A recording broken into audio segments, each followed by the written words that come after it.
Make them gay, or you are cowards. All of you are cowards. Cobardes, todos. Make them gay. Make them gay.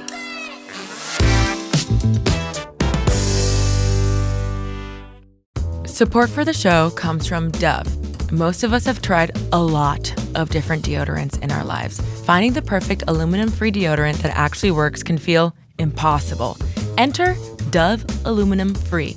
It's free of aluminum, parabens, and baking soda. Gentle to skin, and it'll keep you smelling fresh for 72 hours. So finally, the search is over. An aluminum-free deodorant that won't let you down. Find your one true Dove.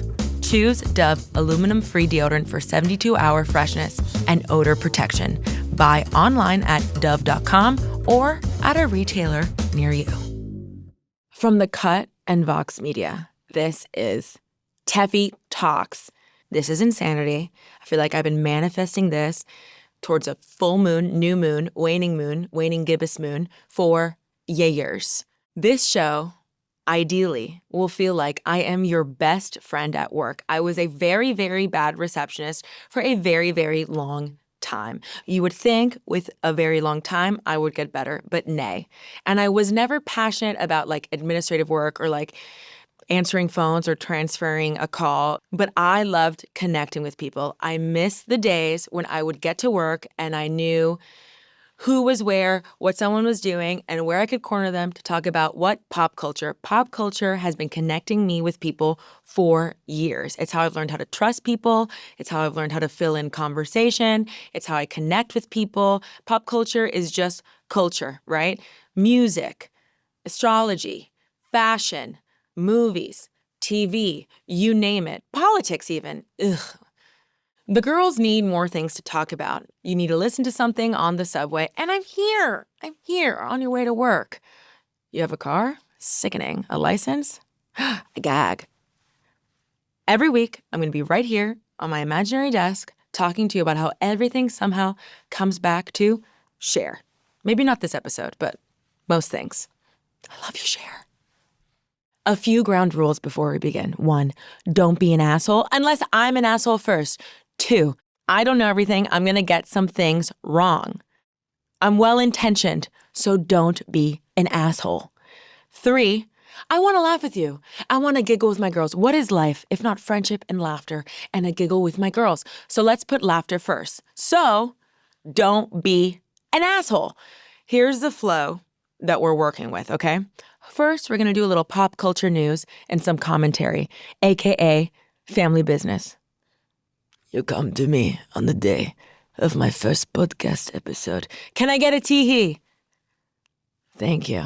Then we're going to do a mini deep dive, then some astrology because fucking obviously. And finally, okay, this is my favorite segment. Can I be a bitch for a second where I complain about literally anything I want? And to me, that is the, how do you say, joie de vivre, baby.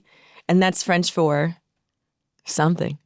If you're watching from home, just know I never showed up to work like this ever. This is crazy. I'm wearing a bra right now. That alone is fucking nuts. All right.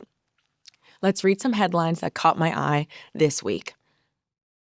In the news, Justin Trudeau and Katy Perry were spotted together last week 2 times. 2 dates. The retired Canadian Prime Minister and Katy Perry were papped, sharing dinner over the weekend. And yes, when I say that, I do think pap smear. Health is wealth. People get papped. All right. Are we running out of single people? What could they be talking about? What would I ask Justin if I was on a date with him? I mean, he's tall and he's got great hair. I can't blame you. Can I just say something? Okay. About a year ago, I think it was still cold. Doesn't matter. I was at like some watch event and I feel this presence next to me. I look over. It's Orlando Bloom. I'm in heels, so he must be like what, like 5'11"? Anyway, he has some of the most gorgeous eyelashes I've ever seen on a man. I'm talking butterflies on the freaking eyeline. Gorgeous. Orlando Bloom is fucking stunning. I also think a weirdo. That's fine. I've dated a stunning weirdo once or 400 times in my life. I will say, though, reading about Justin Trudeau and Katy Perry, that is a romantic date. They went on a walk through a park with his dog. Then they went to a restaurant where he knows the chef, and then they went for drinks. That is a cute fucking date. That is wooing. Restaurant security, reportedly stationed subtly by the bar, kept a low profile while monitoring the evening's events through a mirrored glass. I know there's a joke in there somewhere, and I cannot find it. I just don't know if I would feel flattered. I know it's a little Black Mirror, but I fear for myself I'd like start performing. I'd be like, oh, Justin, feed me. Or I'd be like, this is so great. Like my 3/4 to the mirror. I'd be like, oh, Justin, this is so romantic. What if we shared a spaghetti noodle? Ah, I'm taken away. Where's your Venus sign? Where is his Venus sign? We should look that up. Let me write that down.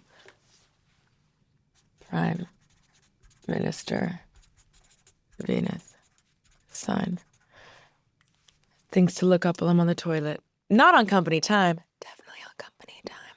I know people like to yell, this is PR, this is PR. But I like to embrace the fairy tale. The first time I saw Bennifer, I was like, this is amazing. People are like, it's PR. Get the fuck out of my fucking ear. Let a bitch get carried away.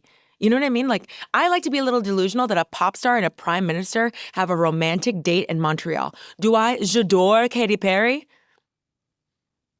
Do you? But I'm not going to sit up here and pretend like Teenage Dream didn't change my whole fucking life. Tefi, how did it change your life? It humbled me. I got bangs and I looked fugglissimo. And I developed forehead acne. I needed to be grounded, and Katy Perry provided me that opportunity, okay? Then I went on acne medication. No, I'm just kidding. Then the retired Canadian Prime Minister was spotted at Katy Perry's tour stop in Montreal.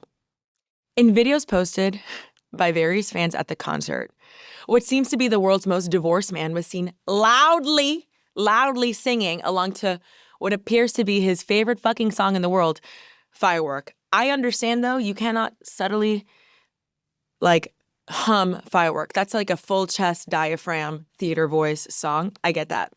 It has to be hot to be a pop star, knowing your crush is in the audience. I feel like there's two parts to that, right? One part is like, no, stop, don't look at me. I'm so nervous he's in there. And another part would be like, all you people look at me like I'm a little girl. Did you ever think it'd be okay for me to step into this world? Always saying, little girl, don't step into the... I'm not trying to find out why, because dancing what I love. Yeah. You know what I mean? In 2003, nostalgia news, Freakier Friday. You cannot say that any other way. Freakier Friday promo has been major. Lindsay Lohan is so freaking back. It's getting freakier by the minute. And Bend It Like Beckham is in development for a sequel. Lindsay Lohan's style for the Freakier Friday press rollout could be defined by one theme: references. All throughout the tour, the actor has been making if you know, you know winks with the help of her stylist. Recently, people have been saying, enough with the references. I see it on Instagram all the time. Enough with the references. And those people are people who didn't clap and let Tinkerbell die. Speaking of Tinkerbell, sidebar. Recently, I read that on the set of Hook, people called Julia Roberts Tinker Hell because she was so difficult to work with. And you know what I say to that? You bitches don't want a diva anymore. When a diva's a diva, you don't like it. You just like the idea of a diva. I love a diva. People are like, Judy Garland was so impossible to work with. I don't give a fuck. Anyway, while attending the sequel's UK premiere, Lindsay Lohan wore a custom, and I'm going to try to say this designer, Ludovic de Saint-Cernin dress that was a reimagining of the look she wears for the final scene in 2003's Freaky Friday.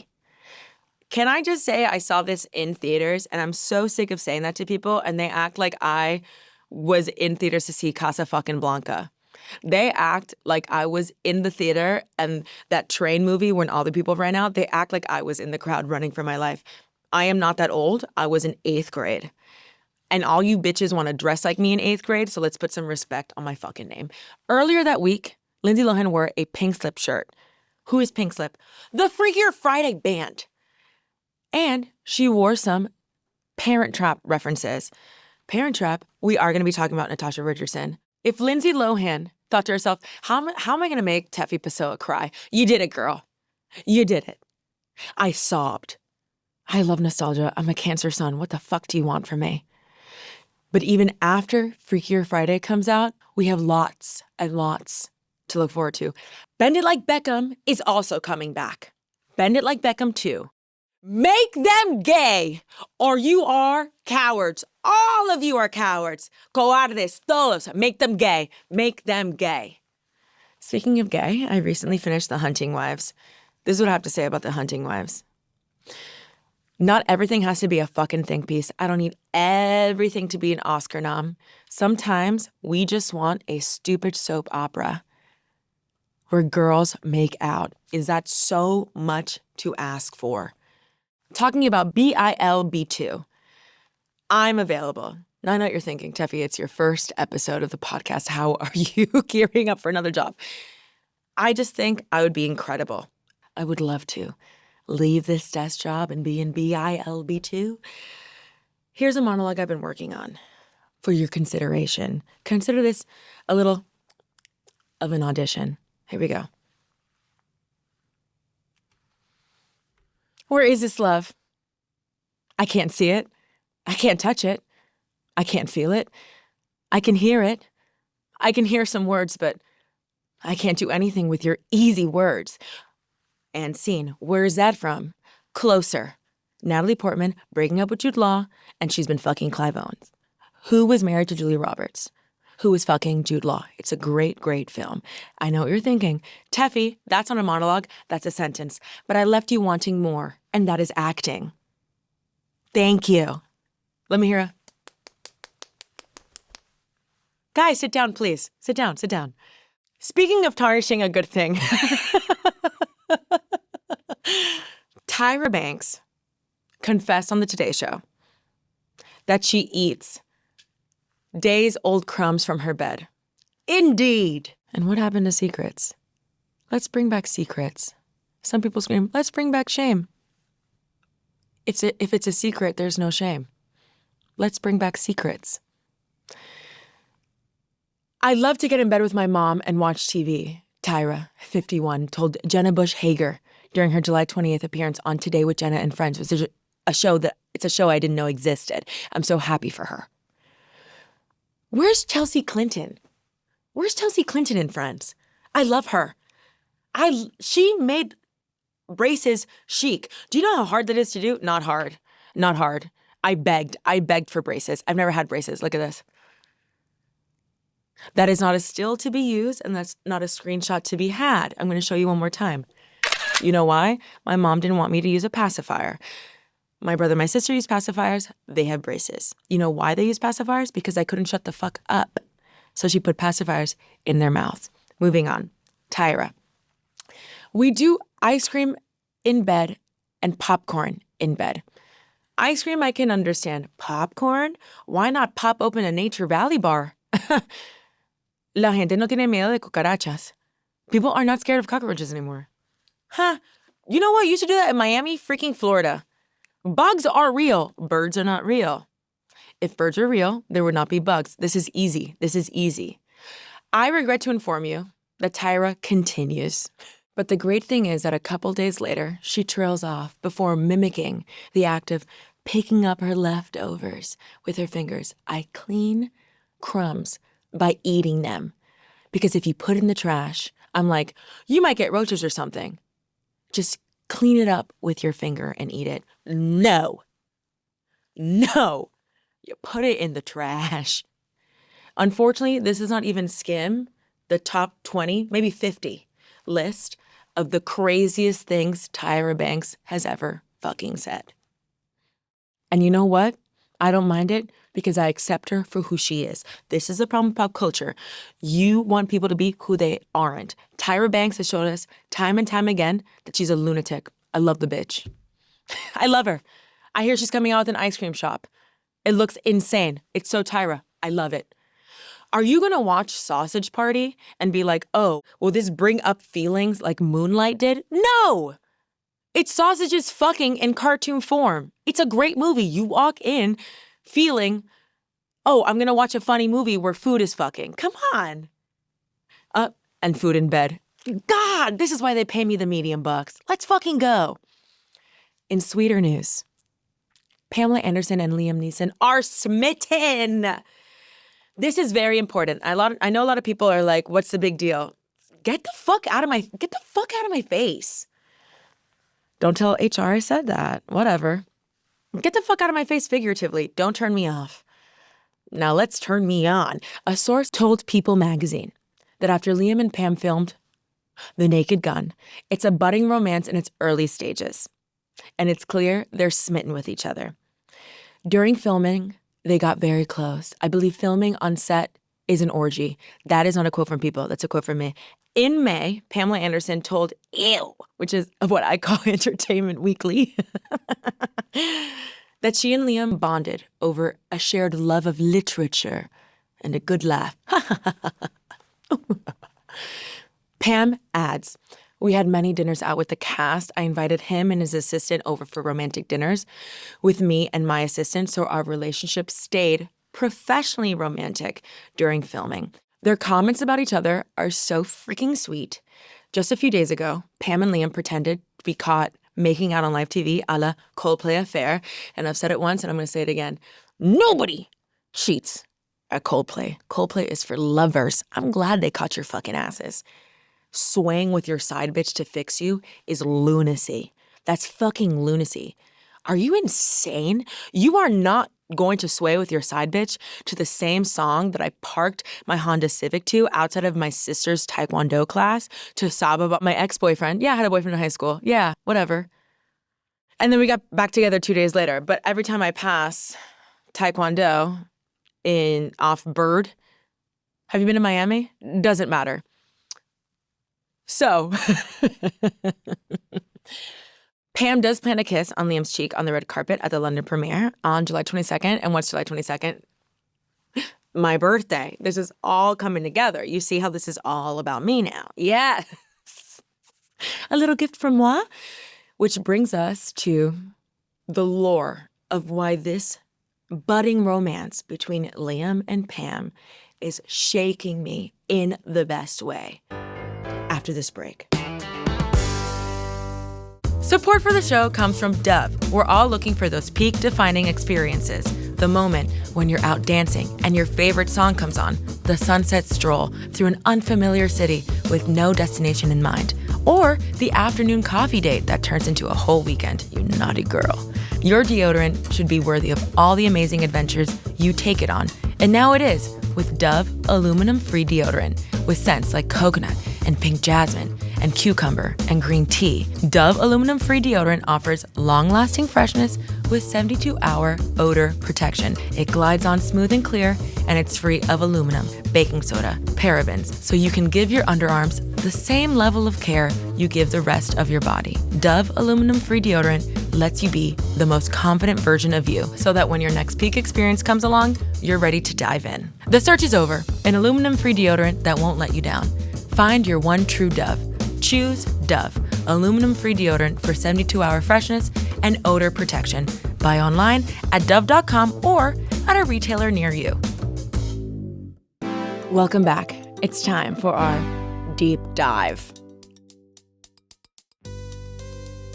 And for today's deep dive, Liam and Natasha, and a little Pam. So Pam and Liam come from very different dating backgrounds. A main theme in the arc of Pamela's dating history is that she lives rent-fucking-free in her ex's minds. She rekindles and kindles to rekindle once more. And we are similar that way. We try to fucking tell you. Pam and I are like two peas in a pod. We both have a great rack, and we're unforgettable. Right? Right? And she falls hard and fast, and sometimes, most of the time, she marries them. Let's start somewhere unexpected. Let's start with Liam and Brooke Shields. You heard me right. The greatest eyebrows this world has ever seen. So Brooke and Liam, they date for a brief period in the early 90s. Brooke says that he wooed her with his brogue. What does brogue mean? That's not my business. With his personality, his poetry, and his shitty choice of Pinot Grigio wine. Liam and I are similar that way. Okay, so Brooke has a memoir called There Was a Little Girl. And she says in this memoir that they grew serious after 3 months, and which is a very normal time to be serious with somebody. Am I wrong or am I right? I feel like in gay world, it's like 2 dates. I guess like 2 dates in the straight world is like 3 months, whatever, 12 Saturdays. So Liam, after 3 months, asked Brooke, will you marry me without a ring? Which gives me an indicator that there was shitty Pinot Grigio wine involved, okay? While the twosome were celebrating Christmas together in New York later that year, Liam reportedly told Brooke that he had to fly to Los Angeles to check on his house and told her he would call, but he never did. Liam came back after the first time he left Brooke and asked her to marry him again. And this was before he started to do a play called Anna Christie.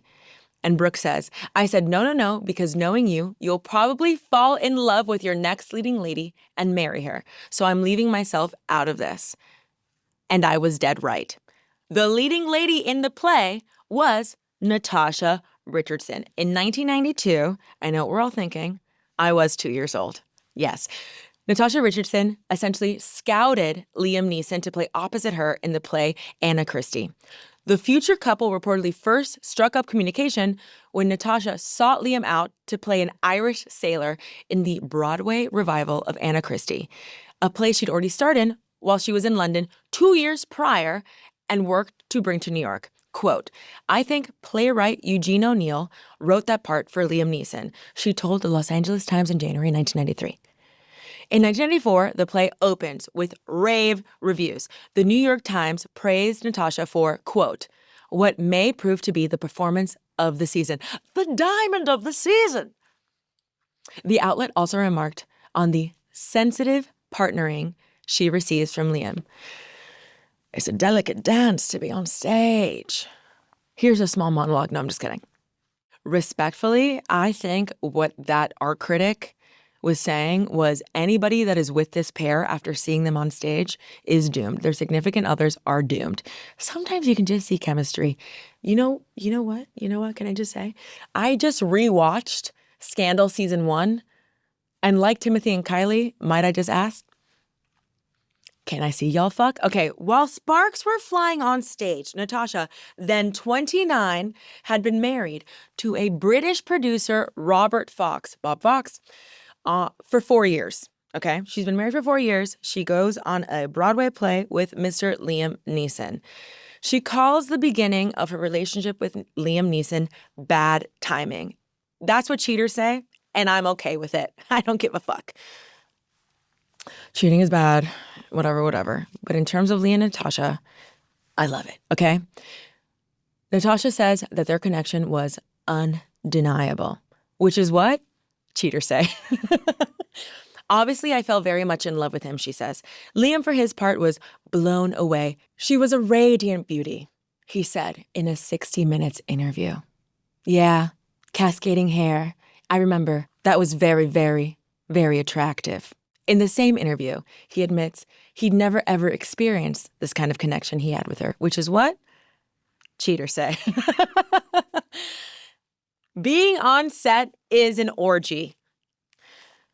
Quote, I'd never had that kind of explosive chemistry situation with an actor or actress, which is what bisexual cheaters say. Let's go. She and I were like Fred Astaire and Ginger Rogers. I know that some of the listeners out there are going to be like, who the fuck is Fred Astaire and Ginger Rogers?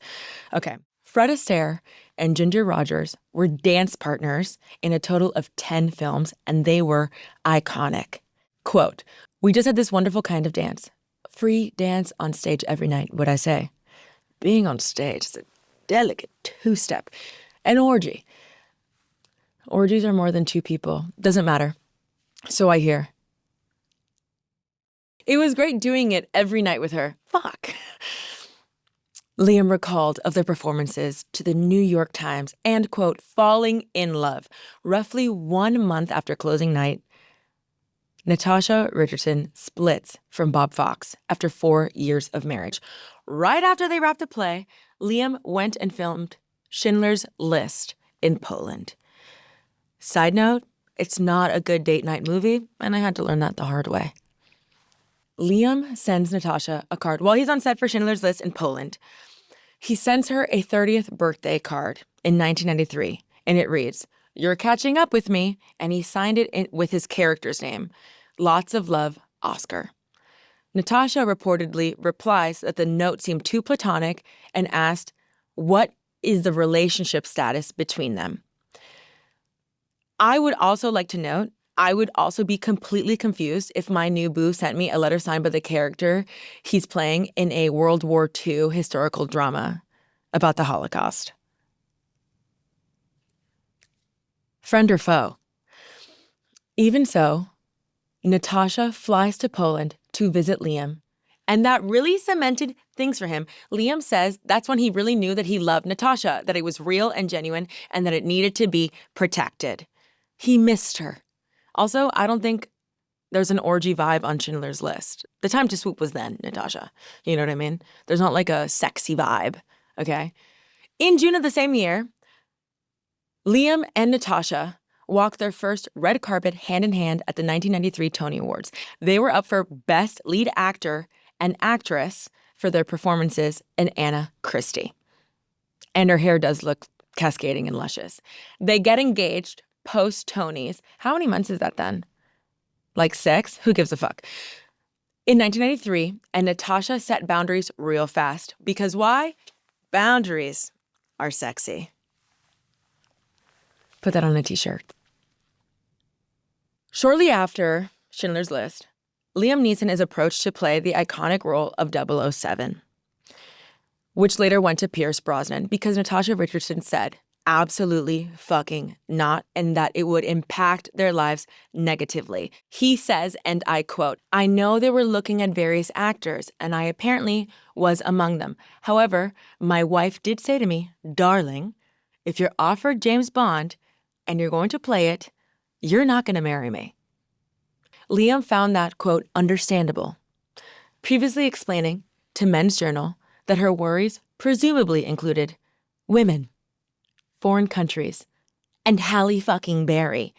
He adds, "It's no big deal. It's nice to be inquired after," which goes to show girls, maybe it's good to know who the fuck your man is, not be delusional. You know what I mean?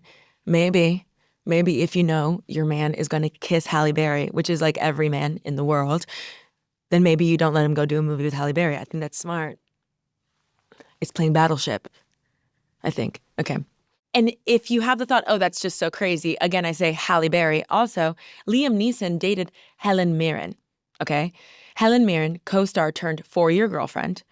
Julia Roberts, short-lived romance, reportedly after meeting on the set of Satisfaction. Brooke Shields knew this would happen, and it did happen. So Natasha drew a line in the sand. The couple returns to the U.S., buys a farm in upstate New York, tied the knot on their property in 1994. The bride wore Donna Karan. Where the fuck is Donna Karan, by the way?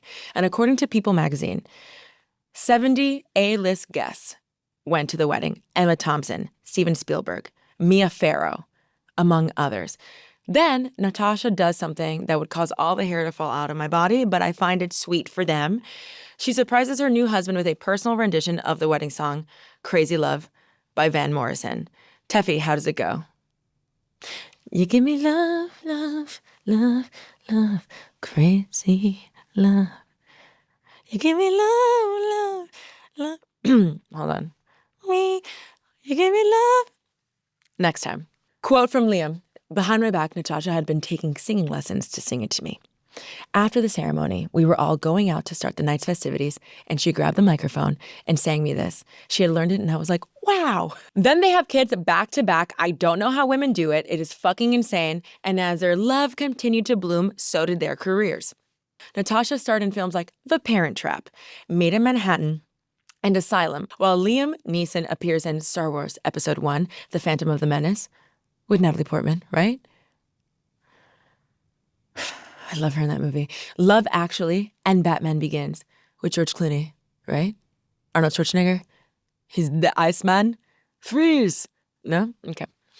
But less than 2 months after the release of his film Taken, tragedy strikes. Natasha dies in March 2009 after falling on a ski trip in Canada and suffering a traumatic brain injury. She was 45 years old. Her injury seemed minor at first. With Natasha reportedly refusing to be taken to the hospital, they offered it to her twice. She says, no, this is nothing. Ultimately, her symptoms worsened and she was evacuated to a hospital in Montreal, where Liam flies to meet her from Toronto. He's on a movie set and he was working on a movie in Toronto. He flies over to Montreal. Liam describes their final phone call to Anderson Cooper on 60 Minutes, 5 years after her death. Quote, I spoke to her and she said, oh, darling, I've taken a tumble in the snow. That's how she described it, end quote. When Liam arrives, the doctor informs him that Natasha was brain dead. Quote, obviously, she was on life support and stuff. I would enter, and I just told her I loved her. I said, sweetie, you're not coming back from this. You've banged your head. I don't know if you can hear me, but this is what's gone down. And we're bringing you back to New York. All your friends and family will come. And that was more or less it. They say the hardest thing in the world is losing someone you love, Liam says. My wife died unexpectedly. She brought me so much joy. She was my everything. Liam has talked about his grief over the years, and it's heart-wrenching. He says that he visits her grave every day, and it's 1.5 miles away from his house, and he talks to her grave as though she's still here. It has been 16 years, okay? Liam insisted to people last year that he was done dating after Natasha's tragic death, and he was past all that. Again, it's been 16 years since he's dated. But since meeting Pamela Anderson, it seems things have been different, and their loved ones are deeply supportive. I want a side note. Pam is a lover girl. Tommy Lee, I think, is a very complicated person. I do think that Pam and Tommy Lee were crazy in love, but I don't know if a woman can trust such an emotionally reactive man. I mean, he did assault her while she was holding their baby, I think in like 1996 or so. I think he's a very sensitive man, and sometimes sensitive, emotionally reactive men are not men that women can lean on all the time because their feelings come first and you don't always know what that's going to be. And judging by his social media, I think that he is still that way.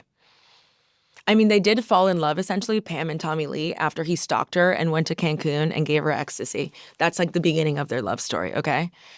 But I do believe that they did love each other. And since then, it's really been like hit and miss for Pam, who anyone with 57 cataracts and a pulse can see that she means well. And I think that when you mean well, you think everyone around you means well. And that's why she's isolated herself. Because if you go around, especially in this industry, thinking everyone means well, you're going to get hurt. And I think people have been using Pam for a very, very long time. And I don't think Liam wants to use Pam at all. Have I ever met the men? No. But I love a bisexual orgy. No, I'm just kidding. Okay, so this is something Pamela wrote on her Instagram. The Naked Gun is finally in theaters, and she posted it with like a carousel, okay? Bring your friends, family, lovers, and whoever. Just go and have a laugh. It's good for you, and I'll see you there. And in the comments, Natasha's younger sister, Jolie Richardson, showed support by posting red hearts. So the Bravo host, Andy Cohen, was a good friend of Liam's late wife, Natasha Richardson, and he said during a recent episode of his Sirius XM show that he and other friends who are part of Richardson's inner circle were very much, quote, stanning whatever this is between Liam and Pam. I know that you can never know somebody on screen. This may be a little parasocial, but a stoic man with a sensitive woman, I always like to see. You know what I mean? I feel like he's somebody that can absorb you and doesn't flip it or manipulate it. He's a father. I feel like he is a real actor. I think they inspire one another. And I think for a long time, I'm not going to cry. But I think for a long time, people did not take Pamela Anderson seriously when all she's ever wanted is to be seen. And I feel like Liam Neeson, when you're talking to him, even on screen, like sometimes if you watch the Spice Girls movie, you know, when Victoria Beckham at the end is like, ew, in the back with a little black dress. And you're like, oh my God, she's looking at me. I did go in a little black dress the second time I watched it, obviously. But I feel like he's the kind of person that's like, when you're talking to him, he's like listening to you. And I could be full of shit. But didn't I say I like the delusion of it all? Whatever. Andy Cohen says, quote, I was telling him at the premiere party, I go, Liam, she's an independent woman, just like Tosh, which is Natasha's nickname. She loves to cook. She has her own thing going on. She has 2 boys. This just works. And if you're wondering how all of this relates to each other, the Venn diagram of this episode is also a circle. At the center of all this is Barbra Streisand. Barbara dated Pierre Trudeau, father to Justin Trudeau, who is now dating Katy Perry. Barbra Streisand also dated John Peters, who married Pamela Anderson, who is dating Liam Neeson, who dated Barbra Streisand, but ended up marrying Natasha Richardson, who was Lindsay Lohan's on-screen mom for The Parent Trap. And this is what we love pop culture. Liam is 73. Barbra Streisand is 83. Barbra Streisand has a roster. Liam dated Helen Mirren. I just want to say that again. They lived together for 4 years. They met on a play. And if you want a deeper look into Pam's love life, let me know. Let me know. Reach out to me on the Instagram, on the TikTok, on the threads, on the email, on the beeper. One time on TikTok, I said I used to have a beeper and somebody asked me if I was a doctor. I can't even talk about it. The TikTok and the Instagram is called Tefi Talks. Go comment if you want a deeper dive into Pamela Anderson's dating history. I think it would really paint a picture. Or if you rather Barbra Streisand, or if you want both, baby, what baby wants, baby gets. But we need to go on a break. And when we come back, I'll have brushed my hair and we will consider the science and consult Liam Neeson and Pamela Anderson's star charts, as only a nosy pop culture obsessed person could. Be right back.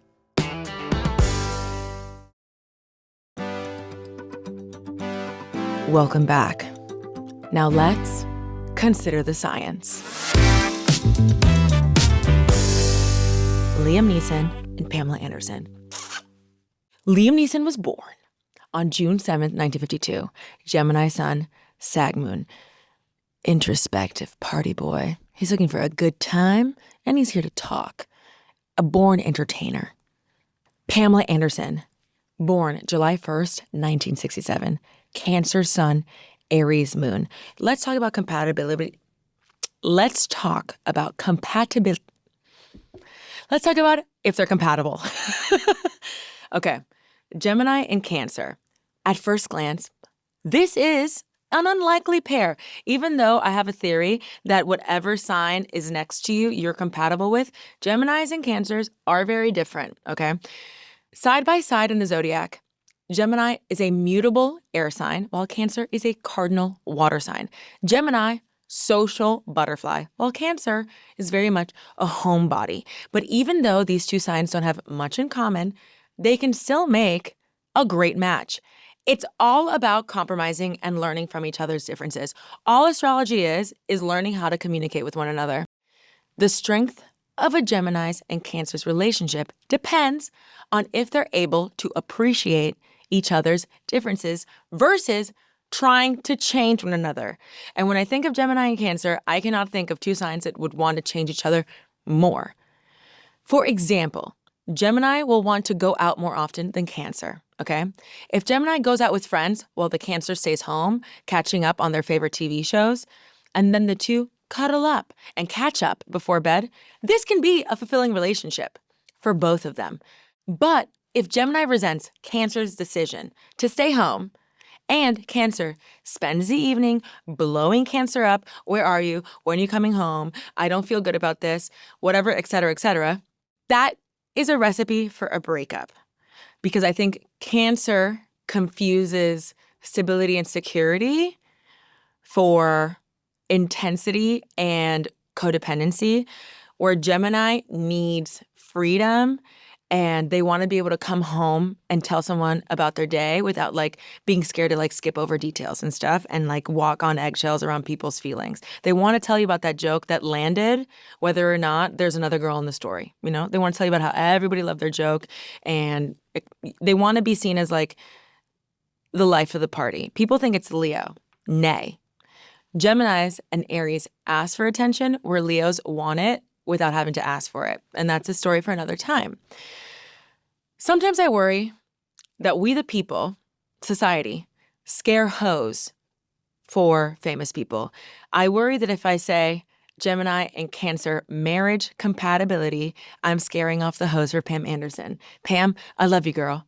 Anyway, in a marriage or long-term committed relationship, Gemini and Cancer, at that point, have gotten to know each other and embrace each other's quirks. Geminis are also a little dark, I feel, underneath it all. They're like under, the social butterfly exterior. And Cancer really gravitate towards like intimacy and knowing people's true selves. And there's a lot of layers to Gemini people. You know what I mean? Cancer's introvertedness and Gemini's extroverted introvertedness, they do complement each other. And if they've learned to respect each other's needs and strengths, and if they have a creative pastime that they do together, redecorating the home, cooking together, or even sharing scripts, co-writing a screenplay, talking about projects, being able to give each other input, that's even better. Because Cancer sharing something intimate and Gemini can put their input into it, I think that's a perfect love stew. So Liam Neeson's Venus is Gemini, reportedly, allegedly, and then Pam's is Leo.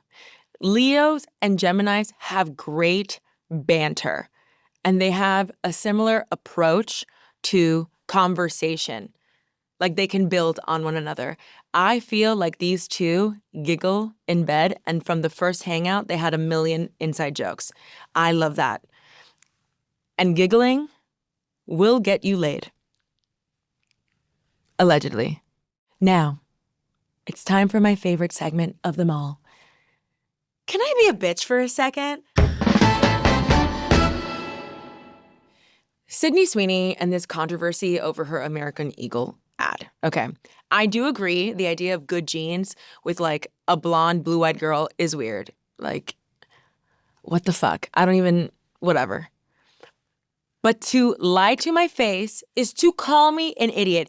Don't ever try to tell me that trying on jeans in any capacity will not ruin my fucking day. I literally look at my jeans that I've had 4 years and I'm like, I just washed these. Should I just ruin my whole fucking day and put these on to see how the fuck they fit? Beyond the white supremacy vibe behind the American Eagle marketing that one cannot deny, the last time I said, oh good, here are some new jeans is when I was camping in the Everglades in 2004 to avoid the Hulk-esque mosquitoes that could only be birthed from a swamp in Miami, okay? Good jeans, Tefi, bad mood. Please, bitch. Here are your jeans. That's the end of our show today. I miss you already. But before you go, Tefi, what have we learned? Justin Trudeau is watching Hugh Grant movies 1000%. Lindsay Lohan has that shit on. Barbara Streisand is the center of the universe on most days. Gemini and Cancer placements can work if Cancers can accept that Geminis love the afters. American Eagle thinks I'm stupid, and I'm wearing a bra. If you're not already following the show, find us everywhere at Tefi Talks, YouTube, or your favorite podcast platform so you don't miss an episode. Instagram and TikTok so you can share with your other bestie.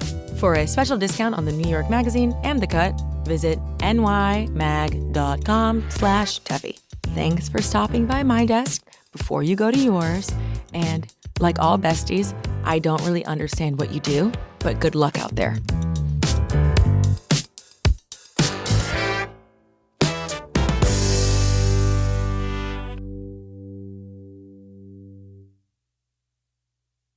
Thanks to Dove for their support. Most of us know what it's like to feel like you found the one, only to be let down. I'm not talking about your love life, I'm talking about your deodorant. Dove aluminum-free deodorant will keep you feeling and smelling fresh for up to 72 hours. It's free of aluminum, parabens, and baking soda, and it's gentle on your skin. The search is over. An aluminum-free deodorant that won't let you down. Find your one true Dove. Choose Dove, aluminum-free deodorant for 72-hour freshness and odor protection. Buy online at dove.com or at a retailer near you.